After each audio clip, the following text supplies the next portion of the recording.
ವಾರ್ತೆಗಳು ಓದುತ್ತಿರುವವರು ಹಿತಕರ್ ಜೈನ್. ಮುಖ್ಯಾಂಶಗಳು: ರಾಜ್ಯದ ಅತಿ ದೊಡ್ಡ ಜಾತ್ರೆ ಎಂಬ ಖ್ಯಾತಿಗೆ ಒಳಗಾದಂತ ಸಾಗರದ ಶ್ರೀ ಮಾರಿಕಾಂಬ ಜಾತ್ರೆ ಫೆಬ್ರವರಿ 3ರಂದು 2026ರಂದು ಸಾಗರದ ಶ್ರೀ ಮಾರಿಕಾಂಬ ಜಾತ್ರೆ ಆರಂಭ. ಜಾತ್ರೆಯ ವೇಳಾಪಟ್ಟಿಯನ್ನು ಸಾಗರದ ಶ್ರೀ ಮಾರಿಕಾಂಬ ಸಮಿತಿಯ ಆಡಳಿತ ಸಮಿತಿಯ ಕೆಎನ್ ನಾಗೇಂದ್ರ ಅವರು ಬಿಡುಗಡೆಗೊಳಿಸಿದರು. ಸಾಗರದಲ್ಲಿ ಕಳೆದ 500 ವರ್ಷಗಳಿಂದ ಕೆಳದಿ ಅರಸರ ಅರಮನೆಯಲ್ಲಿ ಪೂಜಿಸಲ್ಪಡುತ್ತಿದ್ದ ಅರಮನೆಯ ಸ್ವರ್ಣ ಗೌರಿ ಸಾಗರದ ಕೆಳದಿ ಅರಸರ ಪುರೋಹಿತ ಕುಟುಂಬದವರಾದಂಥ ಜೋಯ್ಸ್ ಅವರ ಕುಟುಂಬದಲ್ಲಿ ಸಾಗರದ ಬ್ರಾಹ್ಮಣಕೇರಿಯಲ್ಲಿ ಪೂಜಿಸಲ್ಪಡುತ್ತಿದೆ. ಹಾಗೆ ಕಾರ್ಮಿಕ ಇಲಾಖೆಯ ಬ್ರಹ್ಮಾಂಡ ಭ್ರಷ್ಟಾಚಾರವನ್ನು ಬಯಲಿಗೆಳೆದಿರುವ ಸಾಗರದ ಸಾಮಾಜಿಕ ಕಾರ್ಯಕರ್ತ ಸತೀಶ್ ಎಎಂ ಅವರು ದಾಖಲೆ ಸಮೇತ ಲೋಕಾಯುಕ್ತರಿಗೆ ದೂರು ಸಲ್ಲಿಸುವ ಕುರಿತು ಈಗಾಗಲೇ ಪ್ರಕಟಿಸಿದ್ದಾರೆ. ವಾರ್ತೆಗಳು ನೀವು ನೋಡ್ತಾ ಇರಿ, ಮುಂದುವರಿಯುತ್ತೆ. ಮುಂದಿನ 2026ರ ಫೆಬ್ರವರಿ 3ರಂದು ಮಂಗಳವಾರ ಸಾಗರದ ಶ್ರೀ ಮಾರಿಕಾಂಬಾ ಜಾತ್ರೆ. ರಾಜ್ಯದ ಅತಿದೊಡ್ಡ ಜಾತ್ರೆ ಎಂಬ ಖ್ಯಾತಿಗೆ ಪಾತ್ರವಾಗಿರುವ ಸಾಗರದ ಶ್ರೀ ಮಾರಿಕಾಂಬಾ ಜಾತ್ರೆ ಫೆಬ್ರವರಿ 3, 2026ರಂದು ಮಂಗಳವಾರ ಜಾತ್ರೆ ನಿಗದಿಯಾಗಿದೆ ಎಂದು ಶ್ರೀ ಮಾರಿಕಾಂಬಾ ದೇವಸ್ಥಾನದ ಶ್ರೀ ಮಾರಿಕಾಂಬಾ ನ್ಯಾಸ ಪ್ರತಿಷ್ಠಾನದ ಆಡಳಿತ ಮಂಡಳಿಯ ನಿರ್ಣಯದಂತೆ ಅಧ್ಯಕ್ಷ ಕೆಎನ್ ನಾಗೇಂದ್ರ ಅವರು ಜಾತ್ರಾ ವೇಳಾಪಟ್ಟಿ ಬಿಡುಗಡೆಗೊಳಿಸಿದ್ದಾರೆ. ಅವರು ಜೆಸಿ ರಸ್ತೆಯಲ್ಲಿರುವ ಶ್ರೀ ಮಾರಿಕಾಂಬಾ ತವರುಮನೆ ದೇವಸ್ಥಾನದ ಎದುರು ಮಾರಿಕಾಂಬಾ ಜಾತ್ರೆಯ ಧಾರ್ಮಿಕ ವಿಧಿವಿಧಾನಗಳ ಕುರಿತ ಪ್ರಕಟಣಾ ಫಲಕವನ್ನು ಅನಾವರಣಗೊಳಿಸುವ ಮೂಲಕ ಭಕ್ತರಿಗೆ ಜಾತ್ರೆಯ ಮಾಹಿತಿ ರವಾನಿಸಿದ್ದಾರೆ. ಆದರೆ ಶ್ರೀ ಮಾರಿಕಾಂಬಾ ಜಾತ್ರೆಯು ವಿಧಿವಿಧಾನಗಳಂತೆ 23/12/2025ರ ಮಂಗಳವಾರ ಜಾತ್ರೆಯ ಪೂರ್ವಭಾವಿಯಾಗಿ ಮರ ಕಡಿಯುವ ಶಾಸ್ತ್ರ ನಡೆಸಲಾಗುತ್ತಿದೆ. ಈ ಶಾಸ್ತ್ರಕ್ಕೆ ಹಿಂದಿನಂತೆ ಮರದ ಬುಡ ಕಡಿದು ಪರಿಸರ ಹಾಳು ಮಾಡುವುದಿಲ್ಲ. ಬದಲಾಗಿ ದೇವಸ್ಥಾನದಲ್ಲಿ ಪೂಜೆ ನೆರವೇರಿಸಿ ಚಾಟಿ ಹಿಡಿದು ರೋಧಿಸುತ್ತಾ ಹೊರಡುವ ಪೋತರಾಜ ಹಿಂದೆ ಭಕ್ತರ ವೃಂದ ಮತ್ತು ಆಡಳಿತ ಸಮಿತಿಯ ಪದಾಧಿಕಾರಿಗಳು ಧಾವಿಸುತ್ತಾರೆ. ವೀರಾವೇಶದಿಂದ ಹೊರಡುವ ಪೋತರಾಜ ಸಾಗರ ನಗರದ ಯಾವುದಾದರೂ ಒಂದು ಹಲಸಿನ ಮರವನ್ನು ಗುರುತಿಸುತ್ತಾನೆ. ಪೋತರಾಜ ಗುರುತಿಸಿದ ಮರಕ್ಕೆ ಶಾಸ್ತ್ರೋಕ್ತವಾಗಿ ಪೂಜೆ ನೆರವೇರಿಸಿ ಮರದ ಸಣ್ಣ ಟೊಂಗೆಯನ್ನು ಕತ್ತರಿಸಿ ತಂದು ಜಾತ್ರೆಯ ಪ್ರಯುಕ್ತ ಜೋಡಿಸಲಾಗುತ್ತಿರುವ ಶ್ರೀ ಮಾರಿಕಾಂಬಾ ದೇವಿಯ ಉತ್ಸವ ಮೂರ್ತಿಗೆ ಹೊಸ ಬೆಣೆ ಹೊಡೆಯಲು ಉಪಯೋಗಿಸುವ ಮೂಲಕ ಮರ ಕಡಿಯುವ ಶಾಸ್ತ್ರ ಪರಿಪೂರ್ಣಗೊಳಿಸುತ್ತದೆ.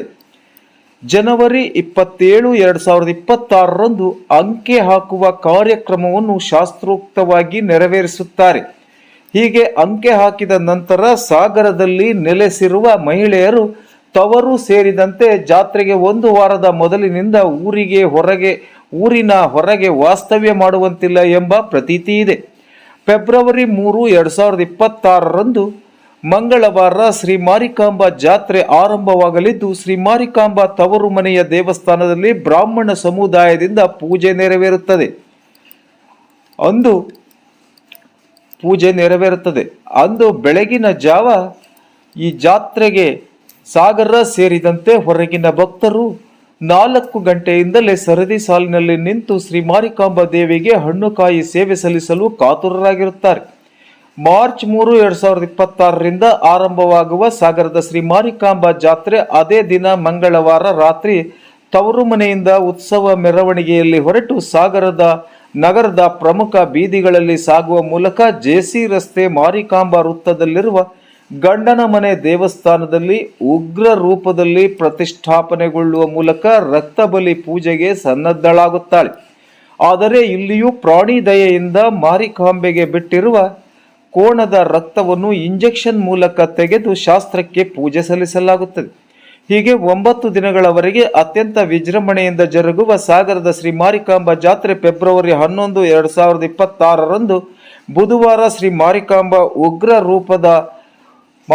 ಉಗ್ರ ರೂಪದ ಅಮ್ಮನವರನ್ನು ವನಕ್ಕೆ ಬಿಡುವ ಶಾಸ್ತ್ರದೊಂದಿಗೆ ಜಾತ್ರೆಯ ವೈಭವಕ್ಕೆ ತೆರೆ ಬೀಳಲಿದ್ದು, ಫೆಬ್ರವರಿ 15, 2026ರಂದು ಅಂಕೆ ತೆಗೆಯುವ ಶಾಸ್ತ್ರದೊಂದಿಗೆ ಮುಂದಿನ ಜಾತ್ರೆಗೆ ಕೋಣವನ್ನು ಗುರುತಿಸಿ ಬಿಡುವುದರೊಂದಿಗೆ ನಡೆದಿರುವ ಜಾತ್ರೆಯ ಶಾಸ್ತ್ರಗಳಿಗೆ ತೆರೆ ಬೀಳುತ್ತದೆ. ಜಾತ್ರೆಯ ವಿವರಗಳ ಫಲಕವನ್ನೊಳಗೊಂಡ ಸಮಯದಲ್ಲಿ ಶ್ರೀ ಮಾರಿಕಾಂಬಾ ನ್ಯಾಸ ಪ್ರತಿಷ್ಠಾನದ ಆಡಳಿತ ಮಂಡಳಿಯ ಅಧ್ಯಕ್ಷ KN ನಾಗೇಂದ್ರ, ಉಪಾಧ್ಯಕ್ಷ ಸುಂದರ್ ಸಿಂಗ್, ಪ್ರಧಾನ ಕಾರ್ಯದರ್ಶಿ ಗಿರಿಧರ್ ರಾವ್ ಭಟ್, ಖಜಾಂಚಿ ನಾಗೇಂದ್ರ ಕೊಮಟ, ಪ್ರಮುಖರುಗಳಾದ ಗಂಗಾಧರ್ ಜಮ್ಕೆ, ದಿನೇಶ್ ಡಿ, ನಾರಾಯಣ ಅರಮನೆ ಹಾಗೂ ನವೀನ್ ಮತ್ತು ಚಂದ್ರು ಮೊದಲಾದವರು ಉಪಸ್ಥಿತರಿದ್ದರು.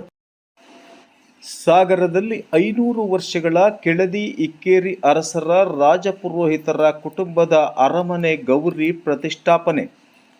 ಗೌರಿ ಹಬ್ಬದ ದಿನ ವರದಾ ನದಿಯಿಂದ ಗಂಗೆ ತಂದು ಮನೆಯಲ್ಲೇ ಕಡಲೆ ಹಿಟ್ಟಿನಿಂದ ಭಕ್ತಿಯಿಂದ ನಿರ್ಮಿಸಿದ ಗೌರಿಯನ್ನು ಸ್ಥಾಪಿಸಿ ಪೂಜಿಸಿ ಗಣೇಶ ಚತುರ್ಥಿಯ ದಿನ ಗಣೇಶನನ್ನು ತಂದು ಗೌರಿ ಮತ್ತು ಗಣೇಶನನ್ನು ಜೊತೆಯಾಗಿಯೇ ವಿಸರ್ಜಿಸುವ ಸಂಪ್ರದಾಯ ಸಾಗರದ ಬ್ರಾಹ್ಮಣಕೇರಿಯಲ್ಲಿನ ಕೆಳದಿ ಅರಸರ ಪುರೋಹಿತರ ಮನೆತನದ ಜೋಯಿಸ್ ರವರ ಮನೆಯಲ್ಲಿ ರೂಢಿಯಲ್ಲಿದೆ. ಈ ಸ್ವರ್ಣ ಗೌರಿಯು 500 ವರ್ಷಗಳಿಂದ ಕೆಳದಿ ಇಕ್ಕೇರಿ ಅರಸರ ಕಾಲದಲ್ಲಿ ಅರಮನೆಯಲ್ಲಿ ಪೂಜಿಸಲ್ಪಡುತ್ತಿದ್ದ ಗೌರಿ ಕಾಲಕ್ರಮೇಣ ಕೆಳದಿಯ ನಾಯಕರ ನಂತರ ಅಲ್ಲಿದ್ದ ಕೆಲವು ಪುರೋಹಿತರ ಮನೆಗಳಲ್ಲಿ ಒಂದಾಗಿದ್ದ ಜೋಯಿಸ್ ಕುಟುಂಬವು ಸ್ವರ್ಣಗೌರಿ ವ್ರತವನ್ನು ಇಂದಿಗೂ ಆಚರಿಸಿಕೊಂಡು ಬರುತ್ತಿದ್ದಾರೆ. ಕೆಳದಿ ರಾಜಮನೆತನದ ಪುರೋಹಿತರ ವಂಶಸ್ಥರುಗಳಾದ ಅನಂತ್ ಜೋಯಿಸ್ ರವರು ಈ ಪದ್ಧತಿಯನ್ನು ಸಾಗರದಲ್ಲಿ ಆರಂಭಿಸಿದ್ದರು. ನಂತರ ಅವರ ಮಕ್ಕಳಾದ ಕಾಳಿಂಗ್ ಜೋಯಿಸ್ ಮತ್ತು ಸುಬ್ಬಾ ಜೋಯಿಸ್ ರವರ ಪೀಳಿಗೆಯವರು ಮುಂದುವರಿಸಿಕೊಂಡು ಬಂದಿರುವ ಮಾರ್ಗದಲ್ಲಿ ಸೂರ್ಯನಾರಾಯಣ್ ಜೋಯಿಸ್ ಹಾಗೂ ಚಂದ್ರಶೇಖರ್ ಜೋಯಿಸ್ ಹಾಗೂ ಅವರ ಮಕ್ಕಳು ಪ್ರಸ್ತುತ ಈ ಸ್ವರ್ಣಗೌರಿ ವ್ರತವನ್ನು ಶ್ರದ್ಧಾಭಕ್ತಿಯಿಂದ ಆಚರಿಸಿಕೊಂಡು ಬರುತ್ತಿದ್ದಾರೆ. ಕೆಳದಿಯ ಅರಸರು 11 ವರಹಗಳನ್ನು ಮತ್ತು ಬ್ರಿಟಿಷ್ ಸರ್ಕಾರ 11 ರೂಪಾಯಿಗಳನ್ನು ಅರಮನೆ ಗೌರಿ ವ್ರತಕ್ಕೆಂದು ಕಾಣಿಕೆ ರೂಪದಲ್ಲಿ ನೀಡುತ್ತಿದ್ದರಂತೆ. ಒಂದು ಕಾಲಕ್ಕೆ ನೂರಾರು ಭಕ್ತರು ಭೇಟಿ ನೀಡುತ್ತಿರುವ ಕಾರಣ ಸ್ವರ್ಣಗೌರಿ ದರ್ಶನ ಜಾತ್ರೆಯ ಮಾದರಿಯಲ್ಲಿ ಜರುಗುತ್ತಿತ್ತು.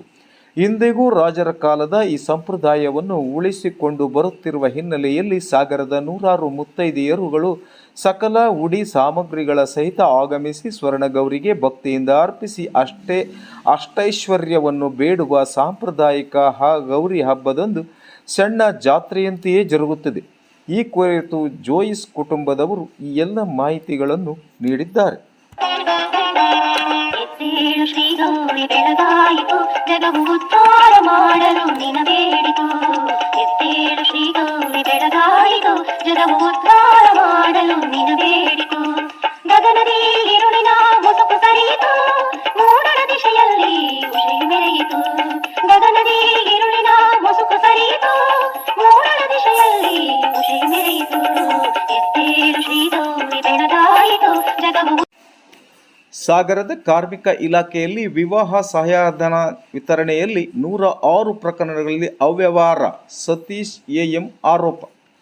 ಸಾಗರದ ಕಾರ್ಮಿಕ ಇಲಾಖೆಯಲ್ಲಿ ವಿವಾಹ ಸಹಾಯಧನ ವಿತರಣೆಯಲ್ಲಿ 106 ಪ್ರಕರಣಗಳಲ್ಲಿ ಅವ್ಯವಹಾರ ನಡೆದ ಕುರಿತು ಇಲಾಖೆಯಿಂದ ನನಗೆ ನೀಡಿರುವ ಹಿಂಬರ ಪತ್ರದಿಂದ ಮತ್ತಷ್ಟು ದೃಢಪಟ್ಟಿದೆ ಎಂದು ಸಾಮಾಜಿಕ ಕಾರ್ಯಕರ್ತ ಸತೀಶ್ AM ಹೇಳಿದರು.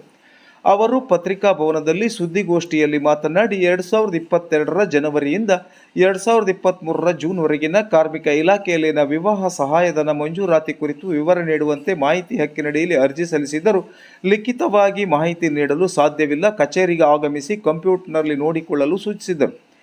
ಆದರೆ ನಾನು ಮೇಲ್ಮನವಿ ಸಲ್ಲಿಸಿದರೂ ಸ್ಪಂದನೆ ದೊರೆಯಲಿಲ್ಲ. ಇಲಾಖೆಯ ನಿರ್ಲಕ್ಷ್ಯತನ ಖಂಡಿಸಿ ರಾಜ್ಯ ಸಹಾಯಕ ಕಾರ್ಮಿಕ ಆಯುಕ್ತರಿಗೆ ಪತ್ರ ಬರೆದ ನಂತರ ಸಾಗರದ ಕಾರ್ಮಿಕ ನಿರೀಕ್ಷಕರು ಹಾಗೂ ದೂರುದಾರನಾದ ನನಗೆ ಕಾರ್ಮಿಕ ಕೋರ್ಟ್ ಮುಂದೆ ಹಾಜರಾಗಲು ತಿಳಿಸಿ ವಿಚಾರಣೆ ನಡೆಸಿದಾಗ ಸಿಬ್ಬಂದಿ ಕೊರತೆಯಿಂದ ಲಿಖಿತ ದಾಖಲೆ ನೀಡಲು ಸಾಧ್ಯವಾಗಿಲ್ಲ ಎಂಬ ಕಾರಣ ತಿಳಿಸಿದರು.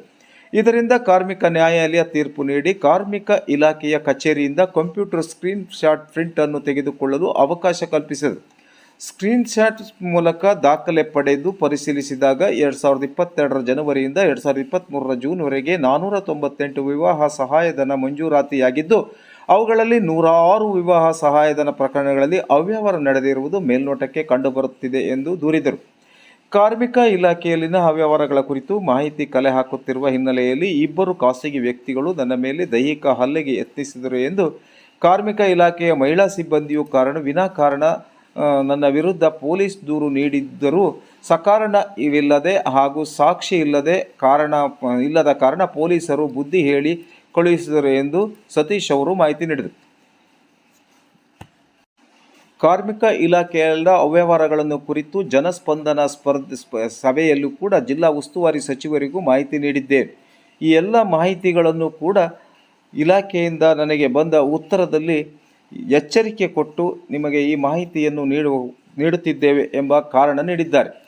ಈ ಅವ್ಯವಹಾರ ಮಾಡಿದವರಿಗೆ ಕೇವಲ ಎಚ್ಚರಿಕೆ ಕೊಟ್ಟರೆ ಸಾಕೆ, ಅಮಾನತು ಮಾಡುವುದು ಅಥವಾ ಶಿಕ್ಷೆ ವಿಧಿಸುವುದು, ತನಿಖೆ ಮಾಡುವುದು ಬೇಡವೇ ಎಂದು ಯೋಚಿಸಿ ಈಗ ನಾನು ಈ ಎಲ್ಲ ಪ್ರಕರಣಗಳನ್ನು ದಾಖಲೆ ಸಮೇತ ರಾಜ್ಯ ಲೋಕಾಯುಕ್ತಕ್ಕೆ ಸಲ್ಲಿಸುವುದಾಗಿ ಮಾಹಿತಿ ನೀಡಿದರು. ಈ ಒಂದು ಮಾಹಿತಿಯನ್ನು ನೀಡುತ್ತಿದ್ದಂತೆ ನನ್ನ ಮೇಲೆ ಹಲ್ಲೆಗೂ ಕೂಡ ಪ್ರಯತ್ನಿಸಿದ್ದಾರೆ. ಈ ಎಲ್ಲವನ್ನೂ ಕೂಡ ಲೋಕಾಯುಕ್ತಕ್ಕೆ ದೂರು ನೀಡುವ ಮೂಲಕ ಈ ಒಂದು ತನಿಖೆಗೆ ಒತ್ತಾಯಿಸುತ್ತೇನೆ ಎಂದು ತಿಳಿಸಿದರು. ಇಲ್ಲ, ನೀವು ಕಂಪ್ಯೂಟರ್ ಬಂದು ನೋಡ್ಕೊಂಡು ಹೋಗ್ಬೇಕು ಅಂತೇಳಿ ನನಗೆ ಮಾಹಿತಿ ಕೊಡ್ತಾರೆ. ನಾನು ಅದನ್ನ ಮೇಲ್ಮನೆಗೆ ಹೋಗ್ತೀನಿ. ಅಲ್ಲೂ ಕೂಡ ಆ ಮೇಲ್ಮನೆಗೆ ಸ್ಪಂದಿಸದೆ ಅಲ್ಲಿ ನನಗೆ ಸಿಬ್ಬಂದಿಗಳು ಕೊರತೆ ಇದೆ ಅಂತೇಳಿ ನನಗೆ ಅರ್ಜಿಯನ್ನು ತಿರಸ್ಕಾರ ಮಾಡ್ತಾರೆ. ಆನಂತರ ಸಹಾಯಕ ಕಾರ್ಮಿಕರ ಆಯುಕ್ತರುಗಳಿಗೆ ನಾನು ಪತ್ರ ಬರ್ತೀನಿ. ಆವಾಗ ಲೇಬರ್ ಕೋರ್ಟಲ್ಲಿ ನಮಗೆ ಮತ್ತೆ ಕಾರ್ಮಿಕ ನಿರೀಕ್ಷಕರಿಗೆ ಕರೆದು ಇದನ್ನ ಏನಪ್ಪ ಇದನ್ನೊಂದು ತೀರ್ಮಾನ ಮಾಡಿ ಅಂತ ಹೇಳಿದಾಗ, ಇಲ್ಲ ಸಿಬ್ಬಂದಿಗಳು ಕೊರತೆ ಇದೆ ಅಂತ ಅಲ್ಲೂ ಕೂಡ ಅದೇ ಜವಾಬ್ದಾರಿ ಕೊಡ್ತಾರೆ. ಆನಂತರ ನೀವು ಕಾರ್ಮಿಕ ಇಲಾಖೆಗೆ ಸಹಾಯ ಮಾಡಿ ಅವ್ರಿಗೆ ಮಾಹಿತಿ ಕೊಡ್ತಾರೆ ಅಂತ ಹೇಳಿದಾಗ ನಾನು ಕಂಪ್ಯೂಟರ್ ಸ್ಕ್ರೀನ್ ಶಾಟ್ ನನಗೆ ಪ್ರಿಂಟ್ಔಟ್ ಕೊಡ್ತಾರೆ. ನಾನು ನನ್ನ ಸ್ವಂತ ಪರಿಶ್ರಮದಿಂದ ಅದೆಲ್ಲರೂ ಕೂಡ ಮಾಹಿತಿಗಳನ್ನು ಹಾಕಿ ನೋಡಿ ಅದು ಪರಿಶೀಲನೆ ಮಾಡ್ಕೊಂಡಿರ್ತೀನಿ. ಈ ಸಂದರ್ಭದಲ್ಲಿ ಏನು 2022 ಜನವರಿಯಿಂದ 2023 ಜೂನ್ವರೆಗೆ 498 ಮದುವೆ ಅರ್ಜಿಗಳು ವಿಲೇವಾರಿಯಾಗಿರ್ತವೆ.